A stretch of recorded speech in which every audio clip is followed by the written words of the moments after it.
Лошото и долго планирање, бавната администрација и неефикасноста на системот ги заглавија капиталните инвестиции.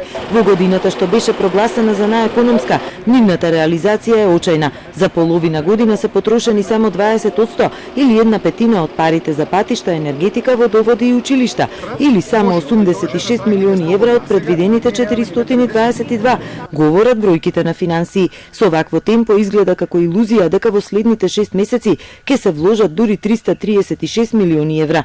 Како една од причините експертите алоцираат и наследената политичка криза што ја урна довербата во институциите, но и се уште присутните политички турбуленции и промените во раководните и менаџерските структури. Ако и видите голем дел од проектите, тука почнуваме со планирање. Гледаме дека ние неколку пати имаме поголемо планирање, не се реализираат и така натаму. Се реализира неколку, односно се планираат проекти за кои по неколку пати се менуваат плановите. Едно менување на планот трае од 3 до 6 месеци. Некогаш и цела година. Значи тука имаме едно одложување. Имаше потреба дозволи животна средина, дозволи од транспорт и врски за определен проект. Тука се кочи во секој момент. Значи системот и неговата ефикасна во определени моменти затајува. Политиката да ги тргне рацете препорачува, но и да се утврдат приоритетни проекти. Ако треба и да се изменат одредени закони за да забрзаат инвестициите, но и во реализацијата повеќе да се вклучат општините.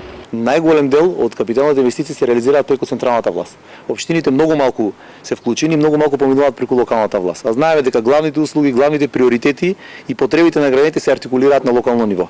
Тука значи е потребно некоја промена, меѓутоа и тука ќе се соочиме со капацитетите и способноста на дел и од таа локална администрација да го реализира тоа. Од владата очекуваат до крајот на годинава да се реализираат поголемиот дел од капиталните вложувања. Само во последниот месец дена пораснаа 10%, ние сме на нив посветени, тендерските постапки во еден добар дел се завршени. Јас очекувам тие во следниот дел, значи преостанатиот дел од годината интензивно да се развиваат, односно да се реализираат, така да очекувам дека оваа година ќе имаме добра реализација на капитални инвестиции, барем во просекот на тоа што било во претходните 10-15 години. Овие потврлања се најавуваа и како главни причини за реконструкцијата. И минатата година беше слаба реализацијата на капиталните инвестиции, па со ребалансот од нив се скратија 100 милиони евра. За годинава ребаланс се најавува за наесен.